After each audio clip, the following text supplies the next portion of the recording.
একটা সময় আসলে স্বপ্ন দেখতাম আসলে ইন্ডাস্ট্রি পার্কে আসবো, ঘুরবো, নিজের চোখে দেখে যাবো আসলে ইন্ডাস্ট্রিটা।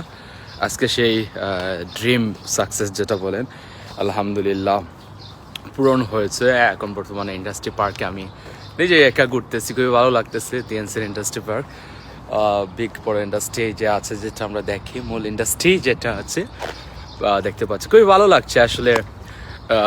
টিএনসকে যেভাবে দেখেছিলাম আসলে টিএনস তার চেয়েও বিশাল, তার চেয়েও বড়, তার চেয়েও অসাধারণ। বাট এখানে না আসলে ফিল করতে পারতাম না, রিয়েলাইজ করতে পারতাম না। আলহামদুলিল্লাহ, অল অফ এভরিথিং, সব কিছুর জন্য আলহামদুলিল্লাহ। আজকে আমি বলতে চাই যে নেগেটিভ মানুষের কথা শুনে নিজেকে বিলিয়ে না দিয়ে দুটি চোখ খুলে তিয়ানসি করেন, মন খুলে তিয়ানসি করেন, ঠিক আছে? এই তিয়ানস একটা জিনিস ফিল করবেন, এই তিয়ানস শুরু করেছে কখনো বেগে যাওয়ার জন্য, ধ্বংস হওয়ার জন্য সে শুরু করে নাই। সে শুরু করেছে ইতিহাস রচনা করার জন্য। আজকে আমরা তিয়ানস করে আজকে এই জায়গায় আছি। আমি নাসিম অ্যাকচুয়ালি মধ্যবিত্ত পরিবারের সন্তান। আমি কখনো এই জায়গায় আসতে পারতাম না। আজকে শুধু তিয়ানসের জন্য আজকে আমি এই জায়গায় আসতে পেরেছি।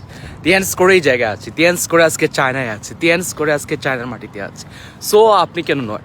সো এখন আপনি নেগেটিভ মানুষের কথা শুনে নিজেকে বিলিয়ে দিবেন, নিজেকে হতাশ করবেন, নিজেকে থামিয়ে রাখবেন, নাকি আপনি জেগে উঠবেন যে আপনি রাইজ আপ, জেগে কীভাবে উঠবেন, যে আগামী দিন আপনি এখানে কীভাবে আসবেন সেটা নিয়ে আপনি পরিকল্পনা করেন, আপনি চিন্তা করেন।